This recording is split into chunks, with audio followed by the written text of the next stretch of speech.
next, itu link untuk ke kuisnya juga sudah dibuatkan, nanti tinggal di ini kan. Saya itu mau apa? Ini untuk menjawab tadi pertanyaannya, kalau misalnya percepatannya percepatannya itu variabel. New blank presentation. Ini aja nih, kalau gitu, kalau lain kali ada pertanyaan saya blank presentation aja lebih enak. Ya kalau misalnya A sebagai fungsi waktu ini adalah sama dengan misalnya 2 tambah 3xy tambah berapa ya? Tambah misalnya dia fungsi waktu gitu ya, misalnya tambah t gitu ya. Nah, ini kalau misalnya seperti ini, maka v sebagai fungsi waktunya ya, ini ya integral aja, integral dari a terhadap dt. Ya, untuk apa namanya?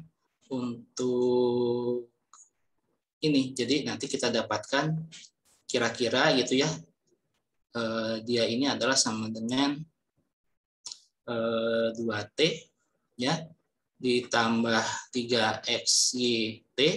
Nah, ditambah ini setengah t kuadrat.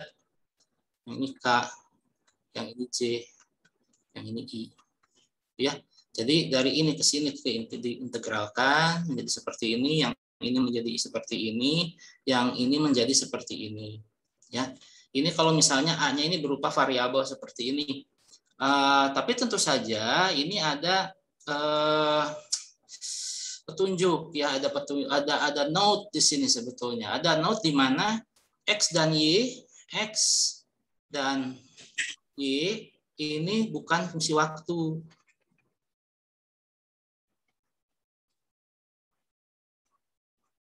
Ya.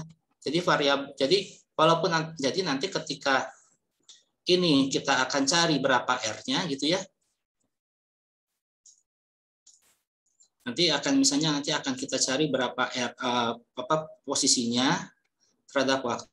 Itu berarti kan kita lakukan integrasi lagi.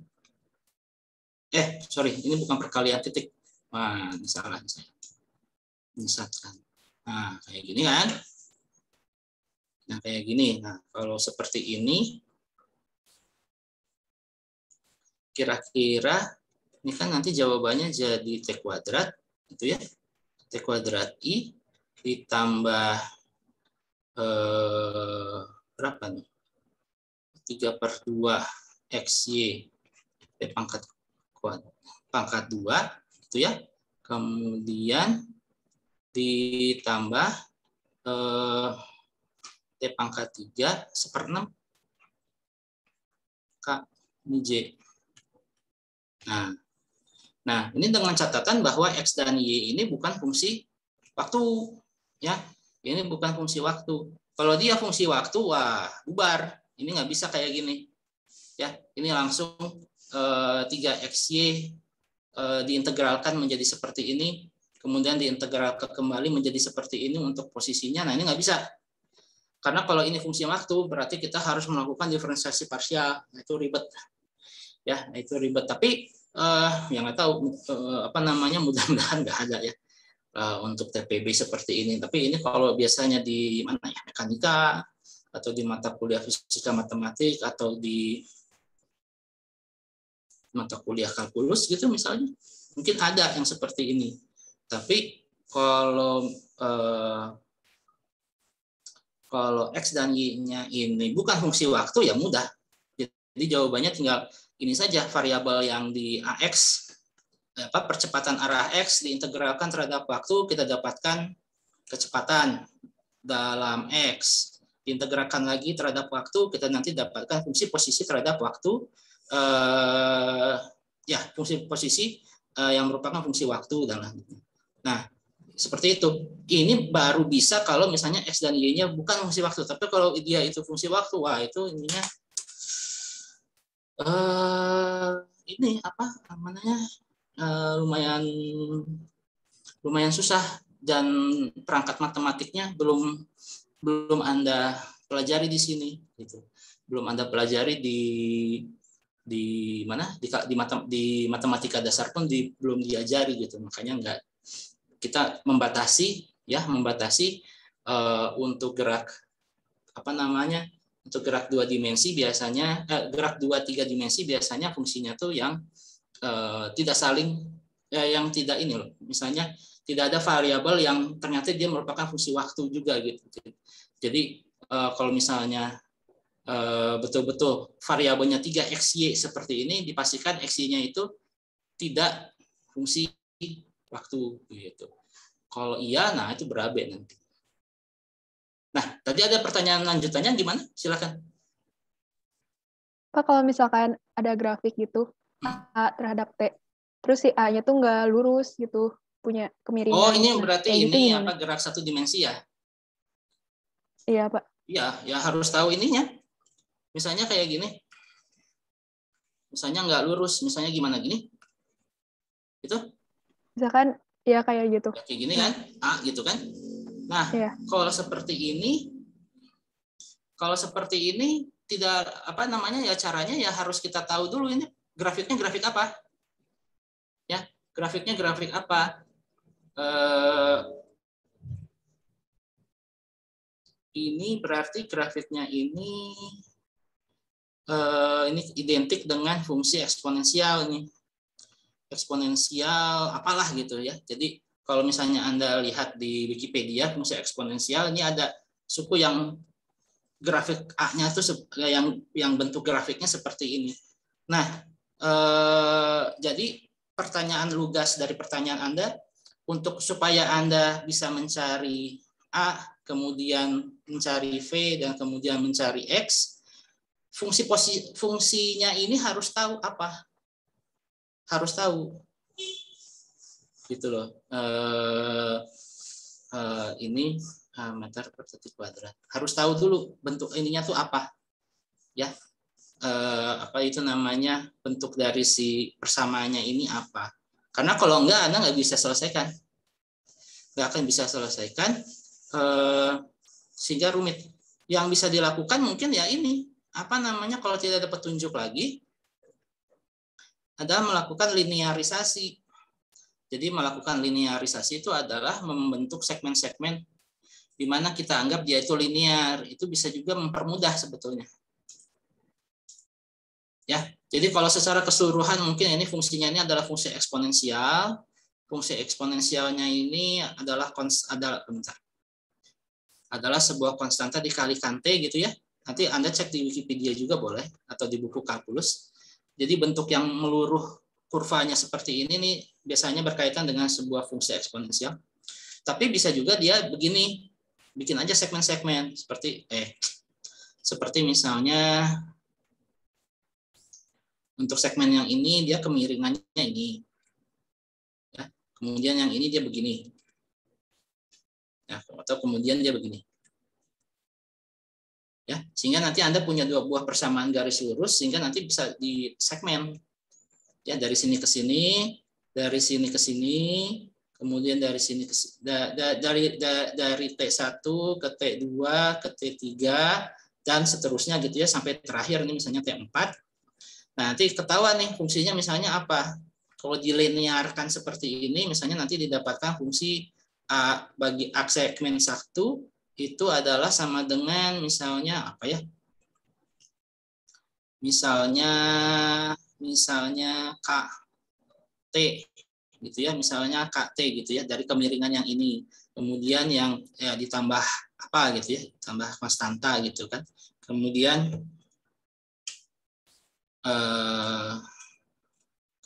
yang A2-nya juga sama, dicari untuk segmen yang ini kemiringannya berapa sehingga nanti didapatkan fungsi A2 adalah sama dengan K2T ditambah C2 yang ini 1 ya. Kemudian yang segmen 3 sampai 4 itu adalah A3 sama dengan K3T ditambah C3. Nah, bisa juga dilakukan seperti ini. Melakukan per segmen-segmen dilinearkan walaupun fungsinya nggak linear gitu. Untuk fungsinya nggak linear tapi dilinearkan itu juga bisa salah satu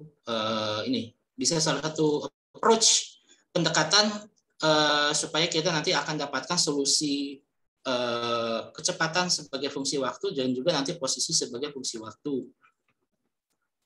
Nah, begitu caranya. Tapi kalau untuk fisika dasar biasanya nggak akan sejauh ini, ya, nggak akan sejauh ini. Jadi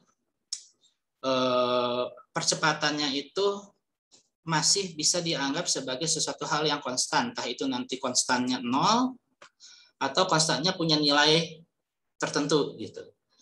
Sehingga nanti nggak jauh-jauh dari GLB dan GLBB sesungguhnya gitu. Tapi kalau di kasus yang lebih general, ini juga saya sampaikan di sini bahwa untuk kasus A yang fungsi waktu, maka kita harus tahu fungsinya itu gimana, baru nanti bisa diintegralkan. Kalau enggak nanti nggak dapat solusi. Mudah-mudahan menjawab ya.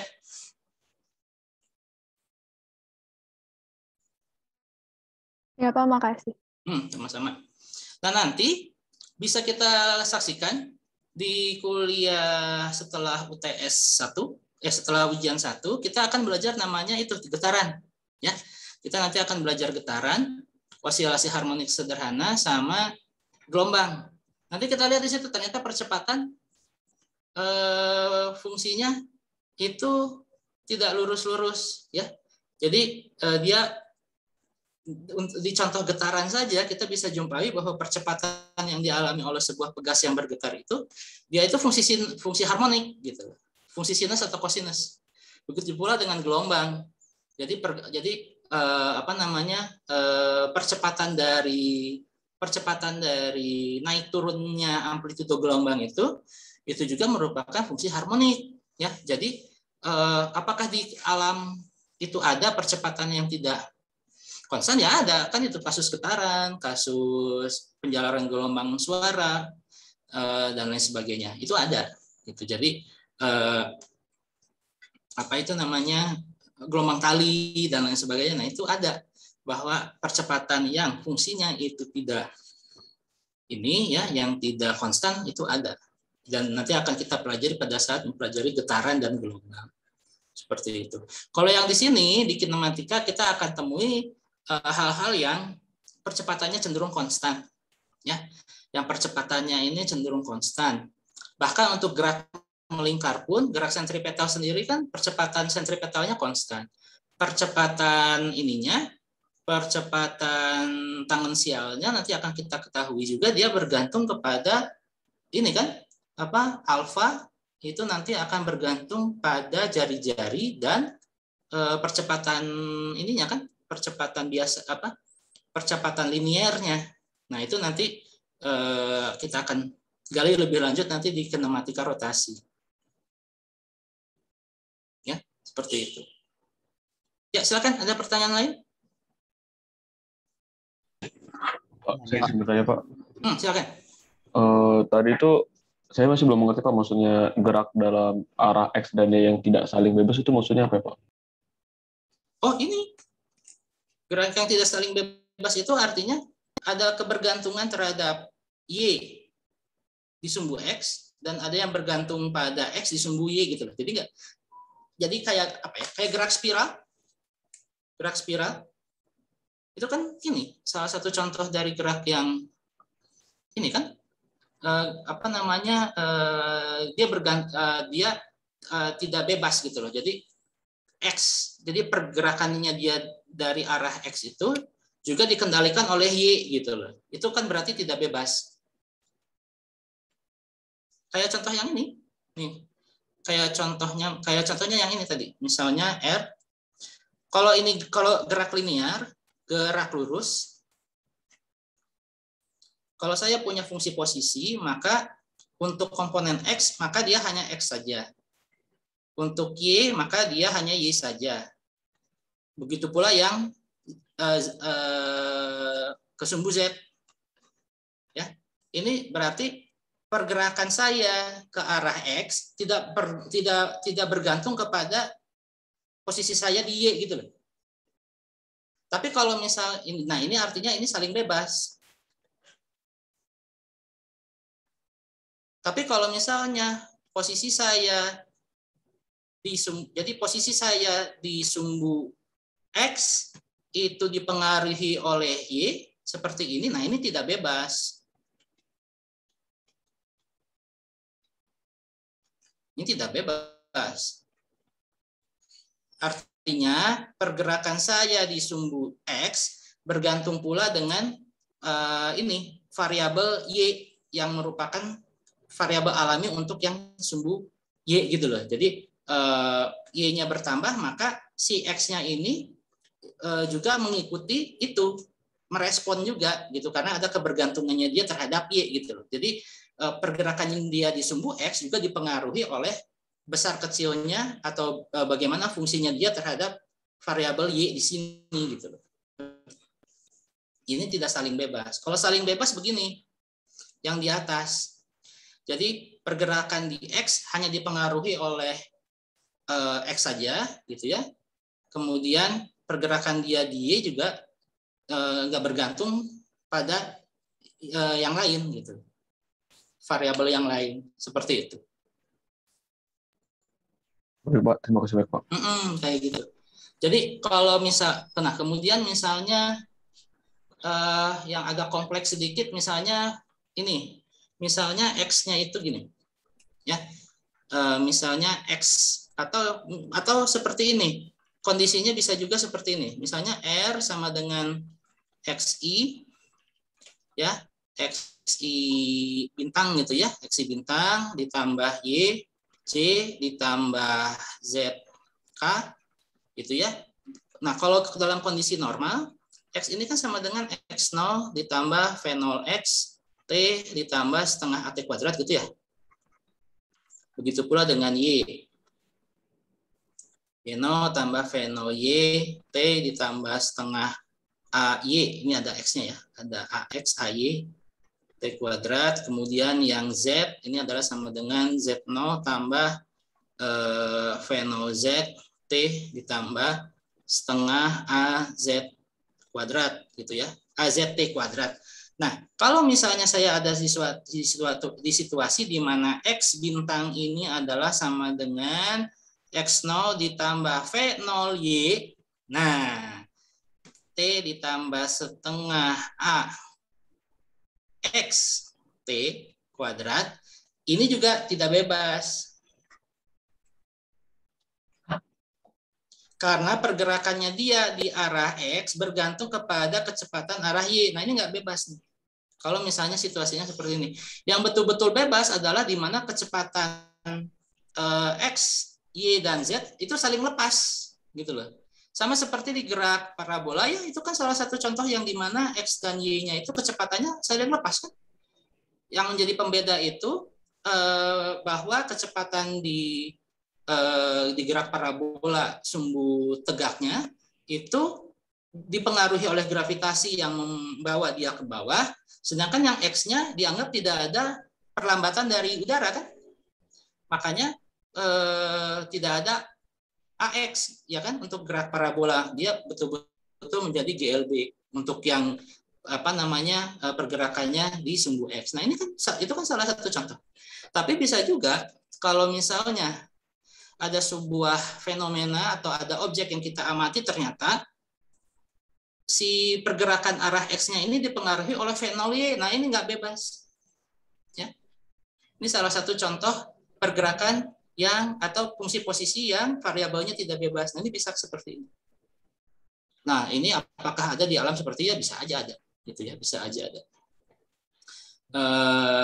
Sedangkan kalau untuk yang kita pelajari di gerak peluru dan lain sebagainya, ini cenderung saling bebas, sehingga nanti analisisnya nggak terlalu sulit sebetulnya, hanya memang penurunan itunya ya, penurunan variabel jangkauan, ketinggian maksimum, waktu jatuh kembali, kemudian waktu tempuh total dan lain sebagainya, atau waktu sampai dia ke puncak dan lain sebagainya, ya itu memang suka ada ini menggunakan persamaan-persamaan yang kita kenal itu dikombinasikan gitu ya. Nah itu tinggal ini saja sebetulnya, tinggal keterampilan meramu saja, itu seperti itu. Tapi kalau secara definitif bahwa apakah ada di alam itu gerak yang tidak saling bebas, ada gitu, ada. Misalnya gerak aerosol, gerak partikel-partikel debu pada atmosfer dan lain sebagainya. Kalau dia amati satu buah gitu ya, itu bisa dia bergeraknya tuh ini tidak linear seperti yang ada di soal-soal ujian seperti itu, atau yang ada di soal atau yang ada di buku tutorial gitu, nggak ada. Jadi benar-benar dia perjalanannya itu memang kompleks gitu. Nah mungkin ada fisika atmosfer di sana yang saya kurang tahu, sehingga dia bentuk perjalanannya tuh seperti itu. Bisa aja. Oke, silakan. Ada pertanyaan lain, silakan. Izin nanya. Ya.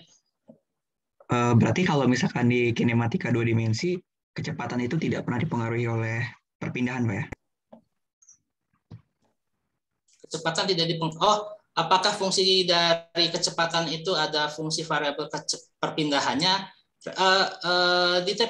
Di sejauh ini di contoh yang kita dapatkan enggak, ya. Sejauh ini tidak, ya. Tapi sebagai latihan kadang-kadang suka ada sih yang iseng gitu ya, masukin fungsi kecepatannya itu merupakan fungsi dari posisi. Tapi mempersulit orang yang meriksanya juga sebetulnya itu tuh, ya. Jadi kalau di level kita itu akan dibuat sedemikian rupa sehingga si soalnya sendiri juga mudah dimengerti oleh mahasiswa, dan yang si pembuat soalnya juga nggak repot untuk meriksa juga gitu loh. Jadi nggak akan seiseng itulah untuk membuat soal yang banyak kaitan-kaitannya dan lain sebagainya. Tapi kalau ditanya tentang apa yang terjadi di alam, ya bisa aja, tinggal kita mengamati aja. Masalahnya kita mengamati nggak dengan seksama gitu. Kalau kita mengamati dengan seksama ternyata persamaannya ternyata kompleks, ya kita sajikan dia ya begitu. Tapi kalau misalnya persoalannya mudah, ya berarti ya kita kan akhirnya kembali lagi ke persoalan GLB dan GLBB lagi dengan dengan ramuan yang khusus gitu. Seperti yang gerak peluru juga kan itu kan ramuan khusus kan, bahwa yang gerak vertikal dan horizontalnya itu kan memang berperilaku seperti itu. Jadi yang satu dipengaruhi gravitasi, yang satu tidak dipengaruhi oleh percepatan, ya kan itu kan khusus. Ya, udah khususin lagi gitu, seperti itu. Ya, silakan. Ya, sama-sama. Yuk, silakan. Ada pertanyaan lain?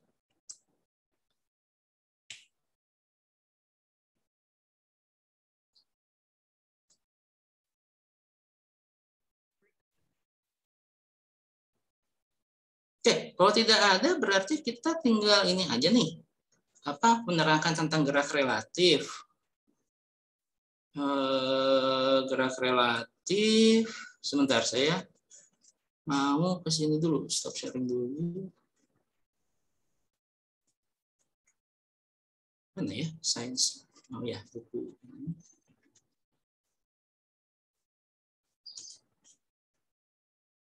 Sebentar.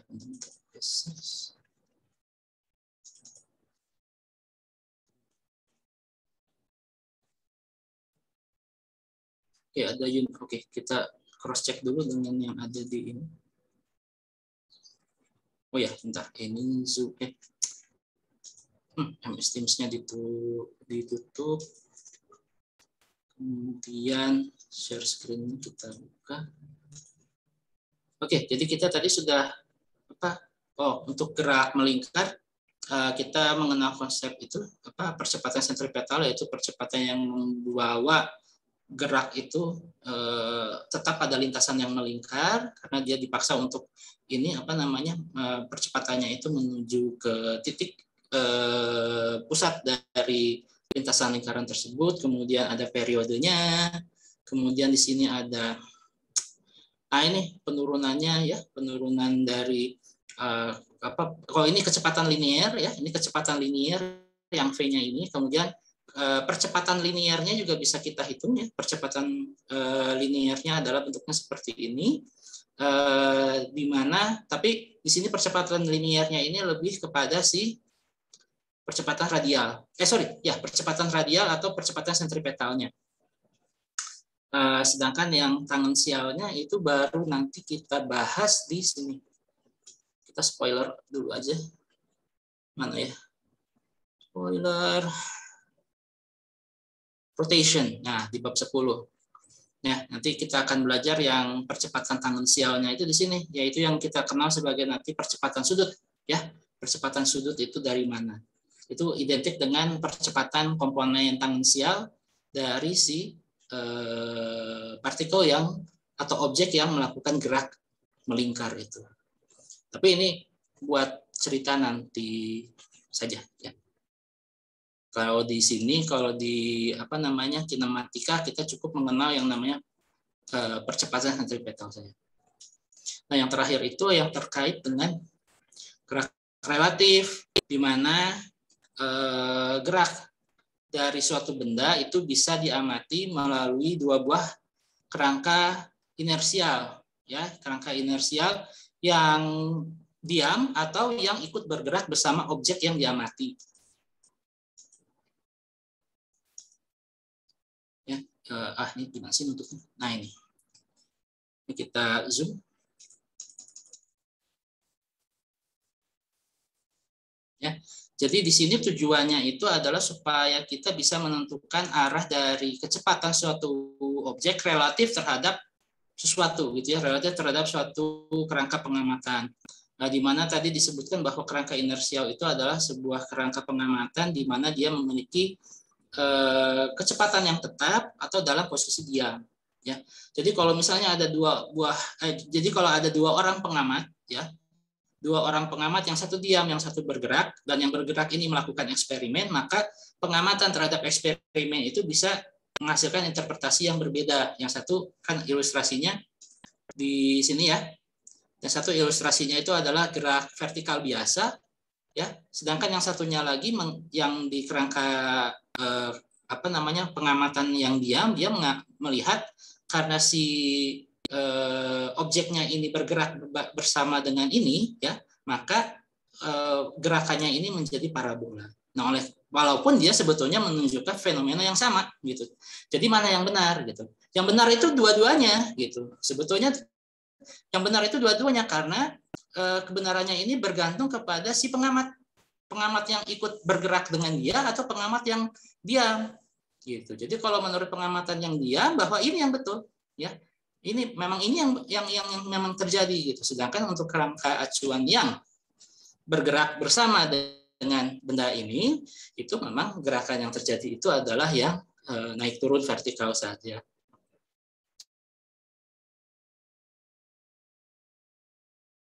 Sehingga oleh karena itu untuk buah pengamatan ini, maka ada satu lagi tambahan sebetulnya.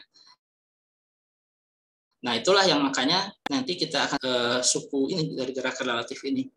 Nah, salah satu contoh penerapannya, ya, ini misalnya seorang pilot ingin terbang dari Bandung ke Jakarta. Kepada seorang mahasiswa telah ditanyakan bahwa Jakarta berjarak 120 km di utara Bandung. Dia berangkat dari Bandara Hussein pada siang hari. Nah, pesawatnya memiliki kompas dan indikator kecepatan angin untuk membantu navigasi. Nah, kompas itu nanti akan membantu pilot untuk mengarahkan pesawatnya ke utara. Kemudian indikator kecepatan udara memberikan informasi kepada pilot bahwa pesawat terbang dengan laju 200 km/jam, 200 km per jam relatif terhadap udara. Nah, dari sini maka kita nanti akan berhadapan dengan kondisi relatif dari beberapa variabel, gitu ya. Yang pertama itu adalah kecepatan pesawat terhadap udara, ya. Di sini kita lambangkan sebagai velocity of plane over air. Jadi ini adalah VPA, ini indeks di sini, ini P ini plane, sedangkan A ini adalah air atau udara.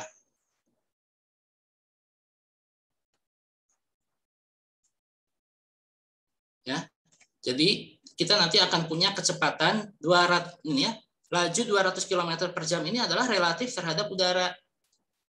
Jadi itu didefinisikan sebagai VPA atau kecepatan pesawat terhadap udara 200 km per jam.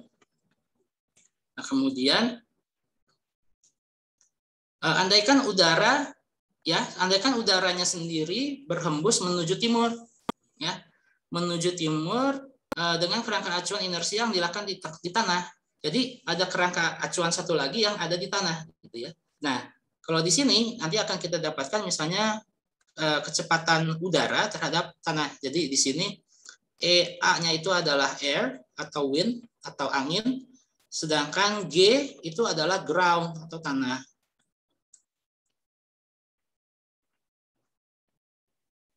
Tanah. Ya. Jadi kita tadi sudah punya VPA, jadi kecepatan pesawat terhadap, kemudian udara juga memiliki kecepatan relatif terhadap ground. Nah, oleh karena itu, yang nanti akan kita bisa cari itu adalah berapa kecepatan pesawat jika dihitung dalam kerangka acuan inersial yang diletakkan di tanah atau VPG, gitu ya. Atau VPG tadi diketahui kalau pesawatnya bergerak ke utara, kemudian ada angin menuju timur, nah maka bagaimana kecepatan relatif pesawat terhadap ground, seperti itu.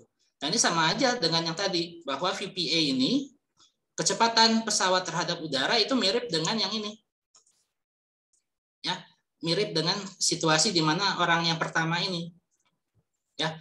Jadi ada sebuah objek yang bergerak gitu. Ada sebuah objek yang dicobakan melalui sebuah kerangka acuan yang bergerak gitu. Sedangkan si kerangka yang bergerak ini juga bergerak relatif terhadap kerangka yang diam. Nah, oleh karena itu objek yang bergerak naik turun ini relatif terhadap kerangka acuan yang diam bagaimana? Nah, penerapannya sama dengan ini. Penerapannya berarti menurut pengamat yang diam di tanah, ya, itu kecepatan pesawat itu sesungguhnya berapa? Gitu. Karena dia ada ini kan, karena dia dipengaruhi oleh angin yang berhembus ke timur itu tadi. Gitu. Nah, makanya gerak relatif dari pesawat terhadap ground itu adalah sama dengan gerak relatif pesawat terhadap udara ditambah gerak relatif udara terhadap tanah. Nah, sehingga VPG atau velocity of plane over ground adalah vektor persamaan gerak yang menghubungkan kecepatan pesawat dalam kerangka acuan yang berbeda, yaitu kerangka acuan si tanah. Jadi 200 km per jam yang ini adalah VPA. Ya, VPA. Jadi kalau misalnya ini adalah besarnya, maka kalau ditulis dalam bentuk vektor, VPA is equal to 200 km per hour jam, gitu ya. Arahnya apa kalau ke atas? Kita pakai kartesis misalnya. Kita pakai kartesis yang ini Y, ini X. Berarti ini I gitu kan ya? Ini J gitu kan ya? J ya. Ini adalah kerangka, ini adalah kecepatan relatif pesawat terhadap udara. Nah, kemudian di sini misalnya ada kecepatan angin terhadap ground. Di sini ada kecepatan udara terhadap ground atau velocity of air over ground. VAG secara vektor, lihat bentuknya di sini adalah misalnya taken more or less 10 km per jam gitu ya. Arahnya adalah ke I gitu. Ya, karena kita menggunakan kerangka koordinat kartesis misalnya. Nah, sehingga di sini nanti akan kita dapatkan ya dari sini vektor dari velocity vector of plane over ground is equal to velocity of plane over air, kecepatan relatif pesawat terhadap udara ditambah kecepatan relatif udara terhadap ground. Sehingga nanti kita dapatkan VPG secara vektor itu adalah sama dengan berapa tadi? 200 km per jam I ditambah 10 km per jam arah J gitu. Kebalik ya, kebalik, sorry. Ini kebalik. Eraser.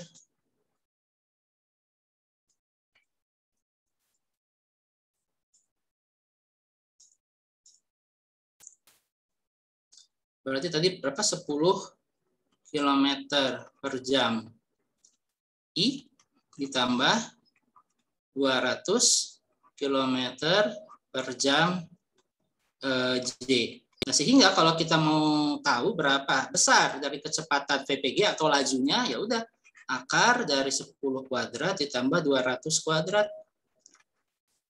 Berapa nih? 100 kali 4.000 ya? Akar dari 4.100.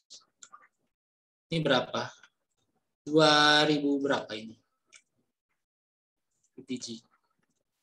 Ini berarti hasilnya ini adalah ya nanti bisa dihitung lah ya 200 sekian gitu ya. Seperti itu. Nah, artinya di sini bahwa kecepatan yang kita amati dari suatu objek itu bisa relatif terhadap pengamatnya itu ada di mana. Kalau pengamatnya itu ada di kerangka 0 atau ada di darat, pasti akan berbeda dengan pengamat yang berada di posisi di mana dia itu bergerak, gitu ya. Objek itu bergerak berbarengan dengannya dan lain sebagainya. Nah itu nanti ada faktor koreksinya yang harus diperhitungkan. Nah contoh lain, misalnya kita berenang, ya, melintasi sebuah sungai yang lebarnya 50 meter. Dengan kecepatan arus sungai 1 meter per detik relatif terhadap pinggir. Anda berenang dengan kecepatan 2 meter per detik relatif terhadap air. Nah, Anda bergerak melintasi seolah-olah Anda berenang melintasi sungai seolah-olah lintasan Anda tegak lurus aliran sungai. Nah, berapa waktu yang Anda perlukan untuk melintasi sungai? Nah, artinya di sini Anda perlu tahu dulu T, ya, karena yang ditanya itu adalah T. Nah, T waktu yang Anda butuhkan berarti kan T. T ini berarti adalah jarak, ya, jarak dibagi kecepatan kan. Nah pertanyaannya ini adalah kecepatannya yang mana, gitu kan? Kecepatan yang mana? Kecepatan renang. Tapi kecepatan yang renang yang mana? Renang yang tegak lurus ini atau renang yang dipengaruhi oleh arus, itu kan? Nah, kita pilih kerangka koordinat kartesis X sebagai arah sepanjang aliran sungai dan sumbu Y sebagai arah melintasi sungai. Waktu yang dibutuhkan untuk berenang searah sumbu Y itu adalah sama dengan distance across, yaitu jarak menyusuri menyusuri kali ini, ya, dibagi dengan VY, ya, dibagi dengan kecepatan menempuh jarak VY. Nah, karena kita itu akan berenang ini, jadi ini ada kafiat, ya, ada kafiatnya ini atau ada hint, ya. Anda berenang melintasi sungai seolah-olah, nah ini, seolah-olah lintasannya tegak lurus. Seolah-olah salahkan saya. Bentar. Oh, nah ini, salah lagi. Bentar, saya tuh mau ngapain ya? Oh, ini dulu. Ke home, kemudian nanti ke sini. Nih, hintnya itu adalah seolah-olah lintasannya tegak lurus sungai. Nah, karena seperti itu, ya, maka kita memperhitungkan arus sungainya ini bergerak dari kiri ke kanan 1 meter per detik, ya, 1 meter per detik. Nah, oleh karena itu supaya seakan-akan arah geraknya itu vertikal, ya, vertikal menyusuri sungai ini, maka arah dari berenang kita itu menjadi slanted to the left, agak miring ke kiri, gitu ya, agak miring ke kiri supaya nanti dia dapatkan kecepatan yang betul-betul tegak lurus, ya, betul-betul tegak lurus terhadap ini. Nah, sedangkan 2 meter per detik yang disampaikan di sini adalah kecepatan kita berenang terhadap air, ya, bukan terhadap pinggir, gitu ya, atau bukan terhadap tanah di sekeliling dari sungai tersebut. Nah, sehingga supaya kita bisa dapatkan solusi dari berenangnya kita seakan-akan bergerak tegak lurus, maka si 2 meter per detik ini arahnya bukan yang tegak, tapi yang miring ke kiri seperti ini. Ya, untuk mengkompensasi arah gerak dari arah gerak dari si air yang bergerak dari kiri ke kanan. Oleh karena itu nanti akan kita dapatkan ya, kalau misalnya seperti ini, nanti untuk yang berenang tegak lurusnya ya, yang berenang yang lurusnya seperti ini, itu nanti akan kita dapatkan dia nilainya itu adalah sama dengan akar 3 ya, akar 3, karena yang 2 meter per detik ini adalah kecepatan renang kita terhadap air ya, mau arahnya itu ke kiri maupun ke kanan gitu. Tapi karena ada pengaruh dari arus ya, karena ada pengaruh dari arus dan kita ingin supaya geraknya itu seakan-akan tegak lurus seperti ini, maka yang 2 meter per detik itu adalah yang slanted to the left seperti ini, kemudian yang nanti akan waktunya itu terbagi dengan kecepatannya itu adalah yang akar 3 seperti itu. Di mana di sini lebar dari kalinya ini sendiri kita ketahui lebarnya itu 50 meter ya, sehingga nanti didapatkan waktu untuk menempuh kali ini dengan cara berenang ya, secara itu tadi menggunakan prinsip kecepatan relatif, itu nanti didapatkan nilainya itu adalah 29 second seperti itu. Kenapa akar 3? Akar 3 ini dari sini karena si 2 ini adalah yang miringnya, jadi bukan yang tegak ya. Jadi yang ini 2 meter per detik ini adalah relatif terhadap air ya.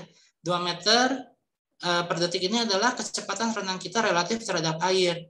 Nah, kemudian ada ini. Sorry. Nah, bentar, share formatnya.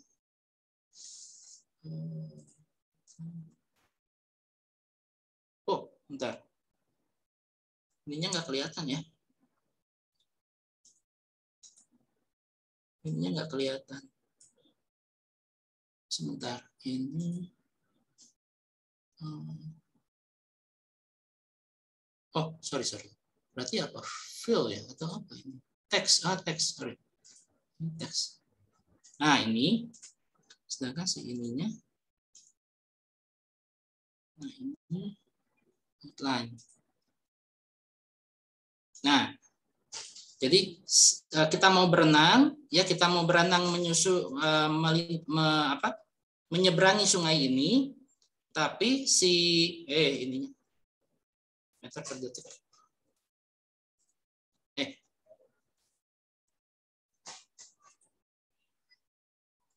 Nah, tapi si sungai ini sendiri punya kecepatan aliran sendiri yaitu 1 meter per detik ke kanan. Oleh karena itu supaya saya bisa mendapatkan kecepatan yang lebih efektif yaitu yang tegak ya, maka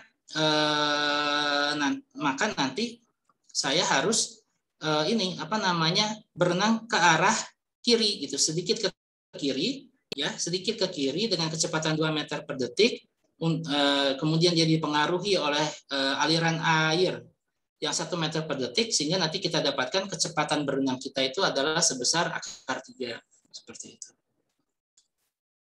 Ya, kalau contoh-contoh yang lainnya mungkin nanti nunggu nanti modul tutorial nanti akan dibagikan. Pak, izin bertanya, Pak. Yuk, silakan. Yang dicontoh soal tadi, Pak. Ya, silakan.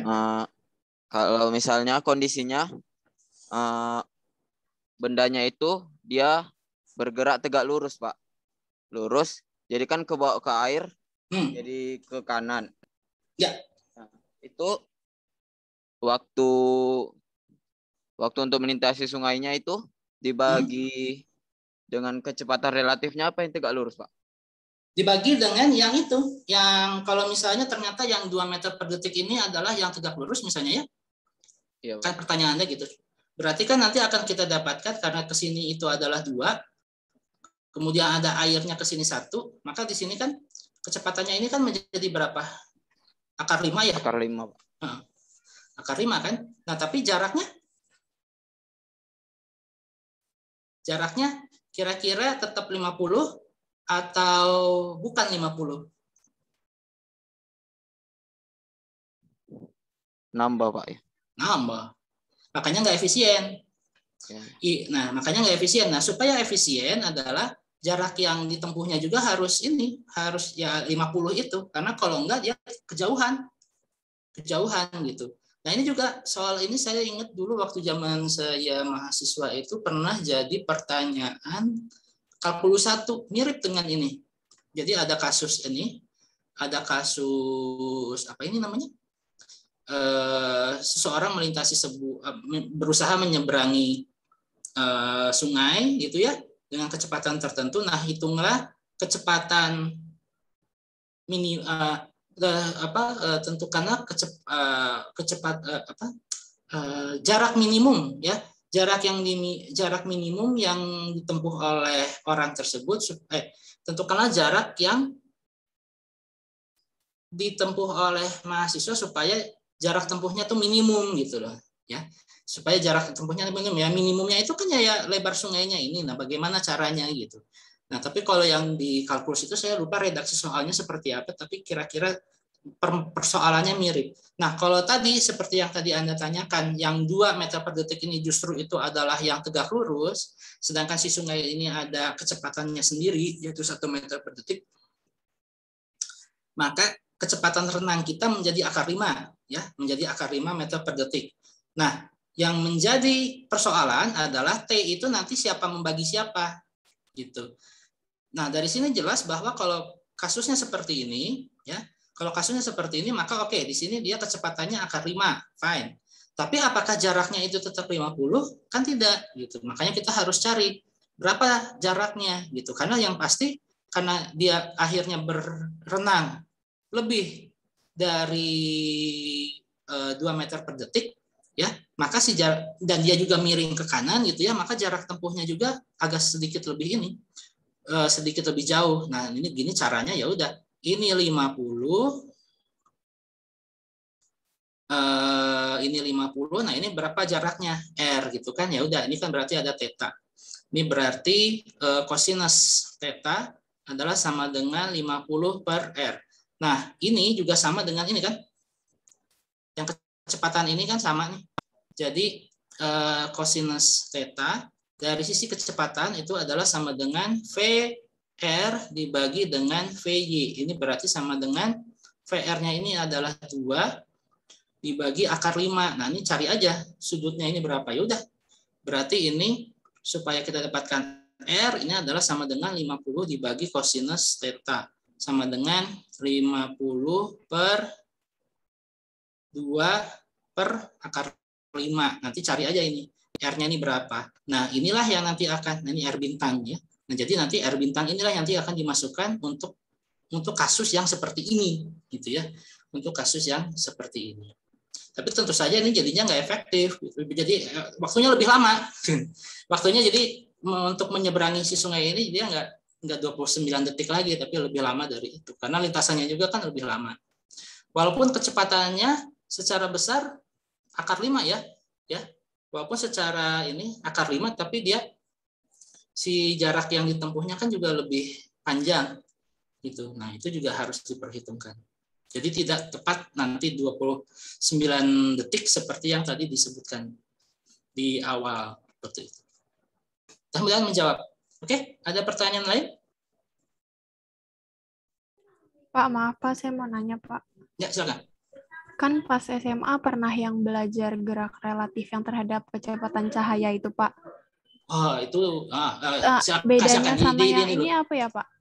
Itu dari ininya juga udah jelas, kecepatan cahaya.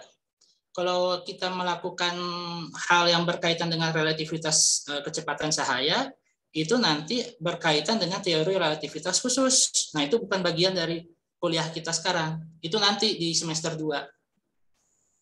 Nah, kenapa Anda perlu, sebetulnya kenapa sih perlu mempelajari teori relativitas khusus itu karena konsekuensi dari ini kan fisika modern, ya itu tadi kayak ini ya, kalau saya menjelaskan sekarang nih kayak dongeng, tapi kalau Anda misalnya coba lihat buku Neil deGrasse Tyson atau misalnya kartun fisika,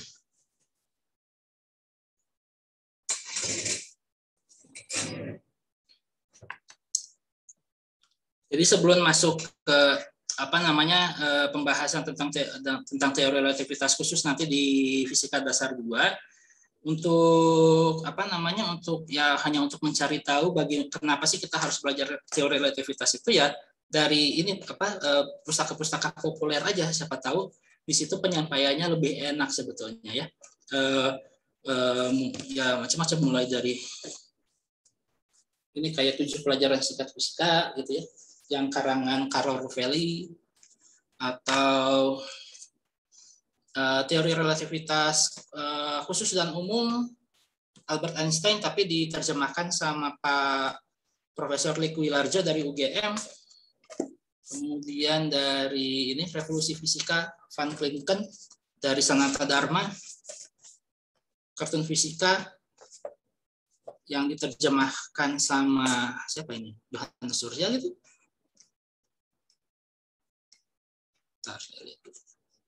Oh bukan, penerjemahnya ini dari tim KPG, tapi dia reviewernya Pak Johannes Surya. Sedangkan ini yang Neil deGrasse Tyson ini penerjemahnya itu dari Gramedia juga. Nah itu silakan dibaca di situ kenapa akhirnya sekarang kita harus tahu tentang teori relativitas khusus dan umum. Pada dasarnya kalau dari sisi engineer, Anda sebagai teknik industri fisika dan kimia, karena nanti Anda dalam bekerja akan menggunakan yang namanya sistem GPS. Gitu. Sistem GPS yaitu sistem positioning atau penentuan posisi Anda atau posisi suatu benda, itu kan nanti berbasis satelit. Karena dia berbasis satelit, maka dia akan dipengaruhi oleh masa dari bumi, bulan, matahari dan lain sebagainya gitu loh. Sehingga ketepatan terhadap penentuan posisi menjadi penting karena nanti akan menggunakan ketika merancang suatu pabrik, merancang sebuah boiler, merancang ya itulah tempat-tempat yang ada yang ini merancang tempat industri dan lain sebagainya, itu kan nanti berbasis GPS gitu loh. Jadi sedapat mungkin Anda tahu bahwa pengukuran posisi menggunakan GPS itu menggunakan gelombang elektromagnetik. Nah, makanya ada nanti prinsip relativitas terhadap kecepatan gelombang EM. Ya karena nanti pengukurannya berbasis kepada itu, ya. Berbasis kepada itu, makanya supaya Anda tidak tidak awam sekali terhadap GPS gitu ya. Bahkan handphone kita sendiri kan sekarang udah pakai GPS ya. Apalagi yang sudah terhubung dengan Google Maps dan lain sebagainya. Bahkan sekarang yang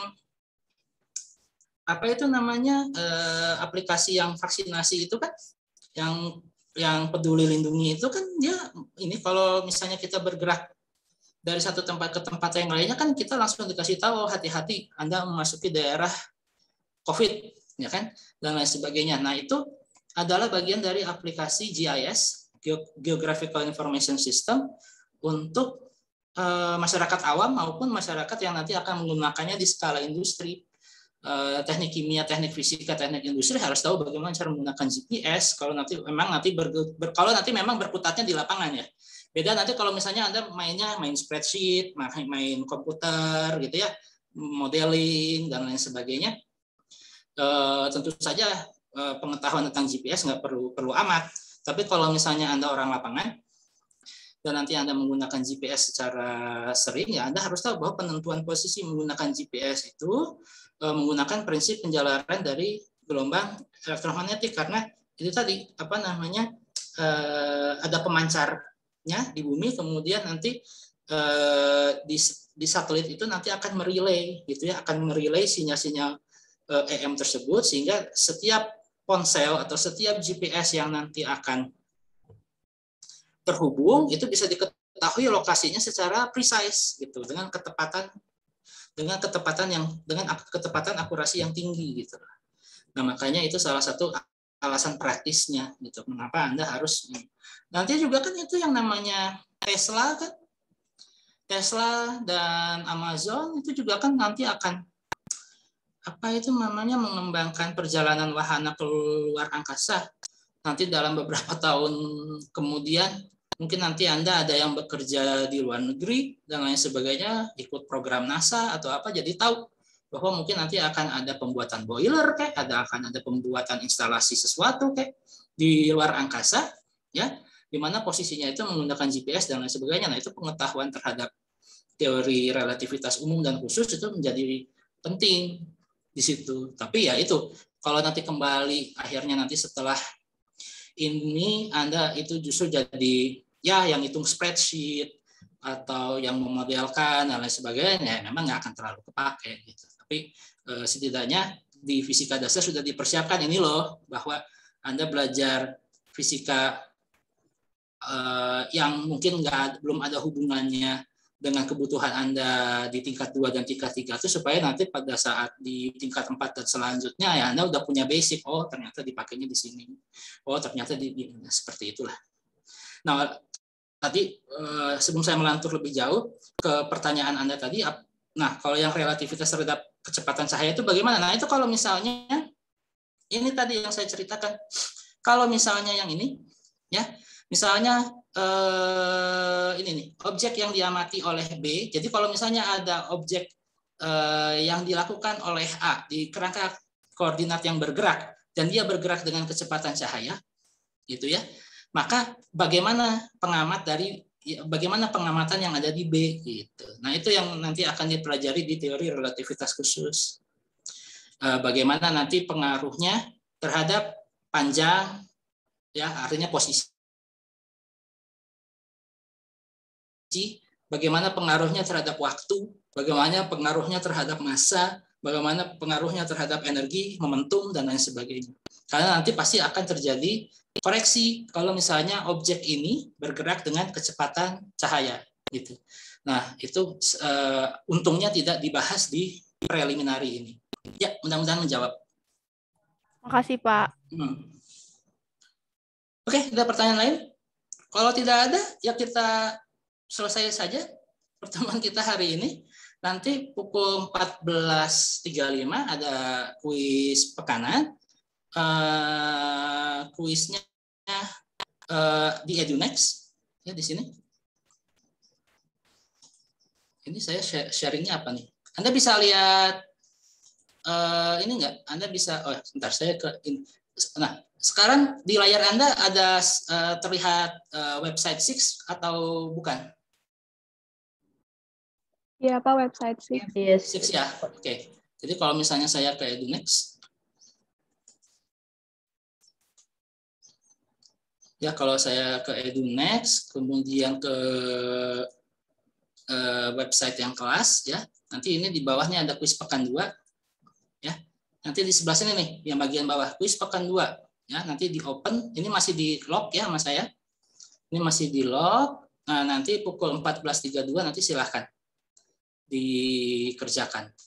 Ya, pertanyaannya cuma satu kok. Ya, pertanyaannya cuma satu nomor, cuma memang esai. Ya. Cuman memang esai, jadi silahkan nanti Anda gunakan. Ini saya juga sedang ini ya, mencoba untuk untuk menguji sistemnya EduNext nih, kalau dipakai esai bagus enggak gitu ya. Mudah-mudahan bagus ya. Jadi kalau misalnya bagus dan Anda ternyata bisa mengerjakan dengan baik dan skornya juga baik, ya nanti diambil sebagai salah satu komponen dari itu yang angka kuis itu. Ya, yang angka kuis. Oke, ada pertanyaan lain? Silakan.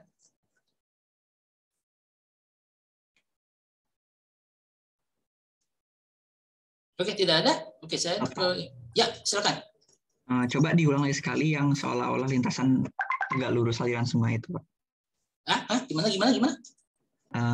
Mungkin boleh diulang sekali lagi untuk yang lintasan tegak lurus sungai itu. Diulang sekali lagi. Oh, nanti kan ada ininya, ada videonya. Kalau mau soalnya, kok diulang lagi sih? Kalau diulang ini kan persoalan ini kan yang jadi concern-nya di mana?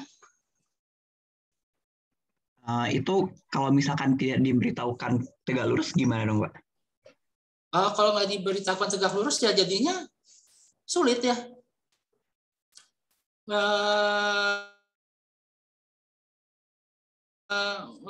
Jadinya ambigu. Jadi sebetulnya pertanyaan yang bersangkutan itu tidak layak untuk dijadikan soal ujian sebetulnya. Kalau mau dijadikan soal ujian, ya. Jadi dari kami juga pembuat soal itu memang harus sespesifik mungkin supaya Anda tidak multi interpretasi gitu loh. Multi interpretasi. Jadi kalau tidak ada pernyataan seperti itu, jadi seperti yang tadi teman Anda sampaikan itu tadi, jadi si 2 meter per detik itu nanti dianggap yang tegak lurusnya gitu loh. Ya. Jadi justru si jarak tempuhnya itu malah menggunakan jarak tempuh yang ini. Yang ini.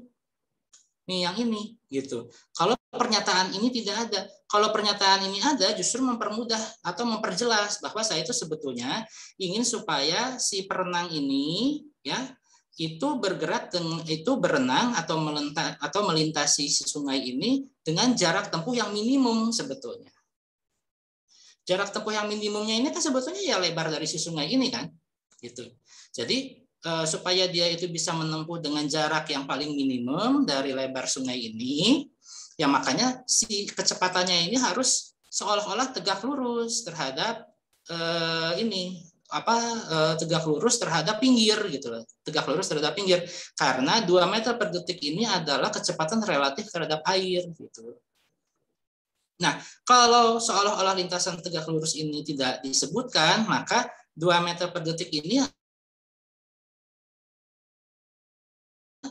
bisa diinterpretasikan atau bisa diartikan sama mahasiswa adalah gerak berenang yang justru tegak lurus, sehingga berenangnya itu justru dia melenceng ke arah kanan gitu. Nah, makanya ini ada pernyataan ini. Kalau enggak, Anda nanti akan punya interpretasi yang lain sehingga didapatkan nanti pembaginya itu adalah bukan 50 akar 3, bukan 50 akar 2, bukan 50 akar 1, tapi ya ini 50 dibagi 2 per akar 5. Kayak gitu. Jadi 50 akar 5 bagi 2. Gitu. Berarti untuk nyamain persepsinya gitu ya. Kalau tidak ada ini, kalau nggak ada pernyataan ini, gitu loh. Kalau pernyataan seolah-olah tegak lurusnya ini nggak ada, ya dia melenceng ke sana gitu. Jadi seakan-akan bahwa yang 2 meter per detiknya itu adalah justru yang tegak lurus gitu. Oke Pak, terima kasih. Ya.